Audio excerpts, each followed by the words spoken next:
Hello, everyone. Welcome to the Newsbrowse News broadcast.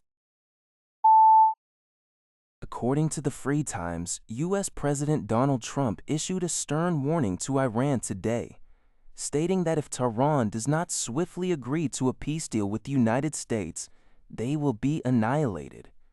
This comes amid reports from the U.S. news website Axios, citing two American officials, that Trump is scheduled to convene a meeting on May 19th in the White House Situation Room. The purpose of this meeting is to discuss potential military action plans against Iran with his national security advisors. Reuters was unable to immediately verify the report. Trump emphasized the urgency of the situation in a post on his Truth Social platform, declaring time is running out for Iran, they better start acting quickly or they will be annihilated. Time is of the essence. Iran's theocratic regime, a key supporter of the Lebanese Shiite militia Hezbollah, has insisted that a lasting ceasefire in Lebanon must be achieved before engaging in broader peace negotiations with the U.S. This refusal to accept proposed deal terms has reportedly frustrated Trump. Tensions remain high, as an Israeli military official reported that Hezbollah launched approximately 200 projectiles at Israel and its forces over the weekend. Despite an extended ceasefire agreement between Israel and Lebanon, Iranian media outlet Fars news agency also reported today that the U.S. has presented a 5-point list of demands to Iran, which includes limiting Iran to a single nuclear facility and transferring its high-purity enriched uranium stockpiles to the U.S.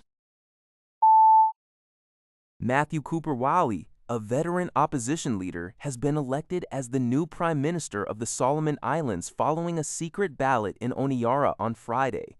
The leader of the Solomon Islands Democratic Party secured 26 votes, defeating Peter Chanel Agovaka, who received 22 votes.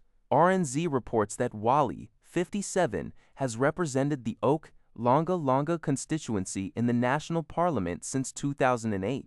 In his inaugural address as Prime Minister, Wale pledged that his government would serve the people and called on Solomon Islanders to hold them accountable. He acknowledged the difficult global geopolitical climate, promising discipline and prudent management to navigate these challenges. Emphasizing that change is coming, Wale stated these necessary changes might be painful, but urged unity and ambition, particularly among the nation's youth, for the country's future growth. He is expected to take his oath of office today, with 2 years left in the current electoral term.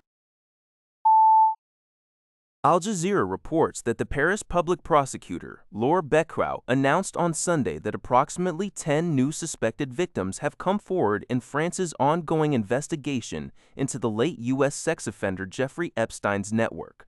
This development follows a public appeal in February for potential victims to speak up. While about 20 suspected victims have made themselves known in total, some were already known to investigators. French magistrates are actively investigating possible offenses committed in France or involving French perpetrators who may have facilitated Epstein's crimes. As part of this renewed probe, investigators are reviewing Epstein's computers, telephone records, and address books, and plan to make requests for international assistance. Epstein died in a U.S. prison in August 2019 while facing charges of trafficking underage girls for sex. Previous investigations in France have involved figures like former European model agency boss Gerald Marie and late model agent Jean-Luc Brunel, who was arrested in 2020 and died in prison in 2022 following allegations of abuse and procuring victims for Epstein. Al Jazeera reports that Mexican officials in the state of Puebla have confirmed the deaths of 10 people in an early morning shooting in the city of Tehuitzingo.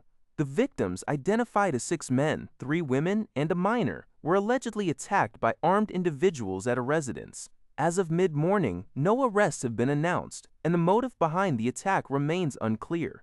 The state attorney general's office has launched an investigation into the shooting, which occurred around 5:55 a.m. local time when neighbors reported hearing gunfire. This incident comes as Mexico prepares to co-host the FIFA World Cup next month, raising heightened scrutiny over the country's ability to combat violent crime. Mexican President Claudia Sheinbaum has pledged to deploy 100,000 security personnel for the tournament.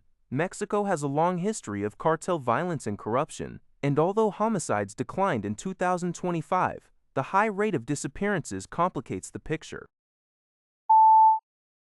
Al Jazeera reports that Israeli attacks across the Gaza Strip resulted in the deaths of at least 5 Palestinians on Sunday. Among those killed were 3 community kitchen charity workers in Deir el-Balah. Additional fatalities were reported in Khan Younis and Beit Lahia. Al Jazeera's Hind Kodari emphasized that Israel is not only targeting individuals but also organizations serving the community. In response, Hamas condemned the attack as a deliberate war crime and a renewed scene of the ongoing genocide against our people in the Gaza Strip, citing unjustified international silence. According to Gaza's health ministry, the total number of Palestinians killed in Israel's war on Gaza since October 7, 2023, has reached at least 72,760, with 871 deaths occurring since the so-called ceasefire began last October. The Israeli military currently occupies approximately 60% of Gaza's territory. That's all for this video.